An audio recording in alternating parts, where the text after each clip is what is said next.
예, 이재명 대표의 영장이 기각될 것이라고 우리는 많이 예측을 했죠. 그러나 보수 언론들과 국힘은 반드시 구속영장이 떨어질 것이다. 그래서 구속시킬 것이다. 이렇게 주장을 했는데 역시 우리의 예측대로 기각이 되었습니다. 법원의 기각 사유는 직접적인 증거가 없다. 증거인멸의 우려가 적다. 도저히 우려가 없다. 등 여러 가지 사유를 말씀하셨는데 너무나 당연한 이야기라고 생각을 하고요. 그렇게 되면은 결국은 이제 검찰은 어떤 입장이 있느냐 이런저런 한동훈 법무부 장관이 또 이야기를 했죠. 정말 오만한 이야기를 했습니다. 수사 동력이 없지 않냐 하니까 시스템이 동력이다 했습니다. 예, 시스템이 있죠. 검찰청이 있고 검찰 조직이 있고 국가 예산이 있고 그걸로 자기들은 계속 밀어붙이겠다 이런 이야기 아닙니까? 그런 정치적인 수사, 정적을 죽이기 위해서 수사권을 남용하는데 국가 예산을 쓰고 시스템을 쓰라, 검찰을 쓰라 라고 검찰을 만들어 놓은 게 아니다 라는 것을 분명하게 말씀드리고요. 사실은 그렇게 큰 소리 치고 있지만 검찰은 이제 별 선택의 여지가 없습니다. 결국은 지적됐던 내용들, 기각 사유들을 보강하기 위한 보강수사 좀 할 텐데 2년을 한 수사에 더 보강할 게 과연 뭐가 있겠습니까? 약 400여 차례의 압수수색을 했는데 더 무슨 압수수색을 할 게 남아 있겠습니까? 결국은 지난 2년간의 수사와 압수수색이 얼마나 정치적이었던 것이고 일방적이었던 것이고 그리고 이재명을 죽이기 위한 목표를 설정해 놓고 그 목표 달성을 위해서 사냥을 해 나갔던 그리고 토끼몰이를 해 나갔던 그런 수사였다는 것이 드러납니다. 그래서 보강수사라는 거 쉽지 않을 것이다. 설사 보강수사를 했다 하더라도 그런 구속영장을 재청구할 것인가 말 것인가, 체포동의안을 다시 제출할 것인가 말 것인가 이런 문제가 남는데 이거 쉽지 않습니다. 만약에 또다시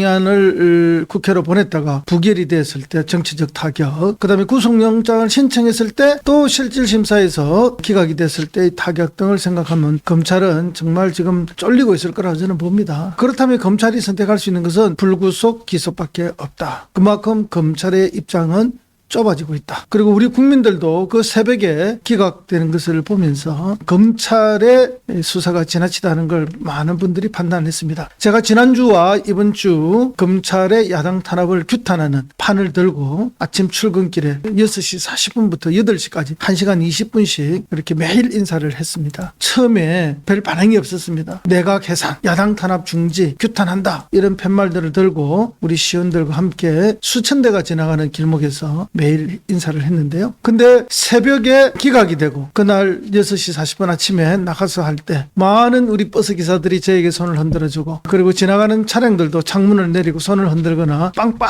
올려주셨습니다. 그만큼 우리 지지자들이나 시민들이 가슴 졸이면서 보고 있었고 그 결과에 한호하면서 저를 격려해 주는 걸 봤습니다. 바로 이것이 예측되는 미래입니다. 어떻게 될 것인가? 전망은 이 모습에서 다 나와 있다고 생각합니다. 결국 윤석열 정권과 한동훈 법무부 장관과 그 검찰에 대한 심판의 여론이 높아질 것이다 하는 것이 이미 전망으로 우리가 볼 수 있습니다. 바로 시민들의 반응을 통해서 확인할 수가 있었죠. 그런데 그날 놀랍게도 오후에 우리는 송영길 대표의 집이 자택이 압수수색을 당했다는 보도를 접하게 됩니다. 당일날 송영길 대표의 집이 압수수색을 당하려면 그 전에 이미 압수수색 영장을 칠 거라는 것이 검찰 내부에서 결재가 나 있었겠죠. 그리고 법원에 신속하게 했고 받아서 영장을 받아서 압수수색에 들어간 겁니다. 그러면 우리는 이제 하나의 시나리오를 확인해 볼 수가 있습니다. 송영길 대표의 자택 압수수색 영장이 없었더라면 국군의 날의 행사와 시가 프레이드 그리고 이재명 대표의 구속영장 실질심사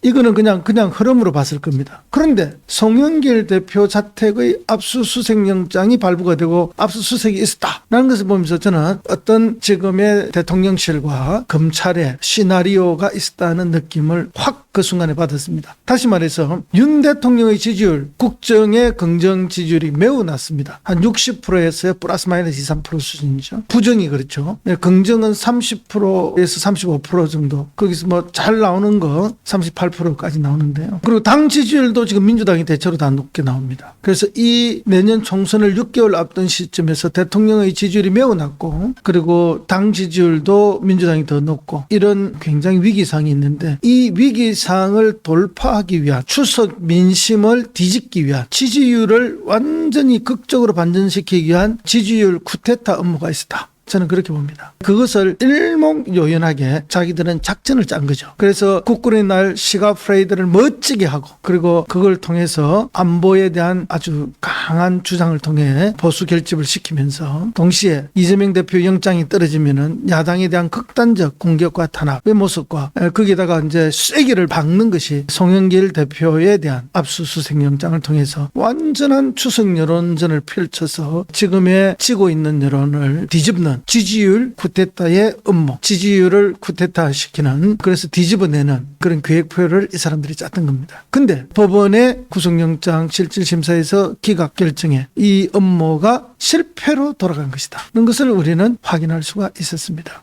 정말 법원이 자유민주주의의 최후의 보루로서 행정부에, 검찰에 또는 대통령실에 이런 압박, 억압, 그리고 자유민주주의를 해치는 이런 모습이죠. 뭘 통해서 그러면 이 사람들은 그런 독재를 하고 있느냐? 바로 검찰의 수사권, 기소권, 그죠? 이런 걸 통해서 마음대로 하고 있는 것들을 법원이 제동을 걸었다라는 점에 있어서 정말 이번에 법원의 결정이 대한민국의 민주주의를 지켜내는데 중대한 역할을 했다. 상권 분립에 중대한 역할을 했다 하는 점에 있어서 단순히 우리 이재명 대표의 구속영장이 기각됐다라는 수준을 넘어서 이 검찰 독재가 정점으로 치달을 수 있었는데 거기에서 브레이크를 걸어줬다. 그런 중요한 역사적 의미가 있다라고 저는 평가를 합니다. 검찰은 기소 편의주의와 기소권, 수사권, 기소 독점권이죠. 이런 걸 갖고 있습니다. 기소를 하는데 검찰만이 기소를 할 수 있고, 또 기소를 할지 말지 결정도 검찰만이 하고 있습니다. 이 권력을 통해서, 수사권을 통해서 지금 대한민국의 정치를 없애버리는 거 아니겠습니까? 그래서 우리가 굉장히 저항하고 그동안 싸워왔던 겁니다. 그러나 이 저항과 싸움이 완벽하게 승리할 수 있을 거라고 확신하기에는 너무너무 불안한 면이 있었던 것도 사실입니다. 그런데 법원이 비로소 이 싸움에 손을 들어준 거죠, 우리에게. 그렇기 때문에 대한민국의 민주주의를 지켜내는 중대한 그런 결정이었다라고 생각하면서 저는 이번에 검찰의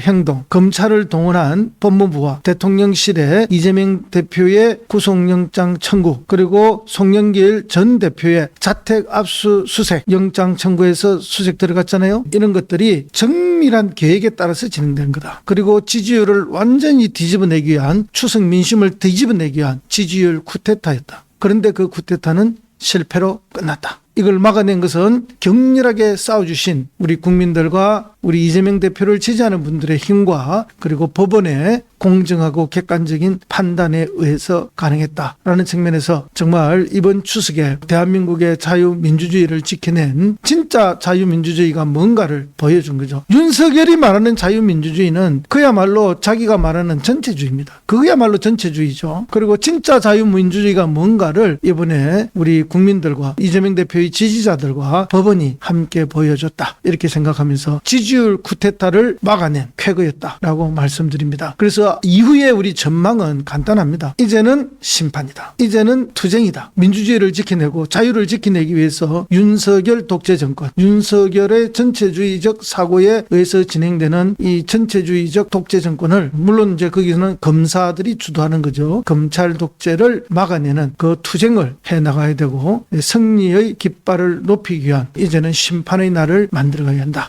것이 이후에 우리의 전망이 되겠습니다.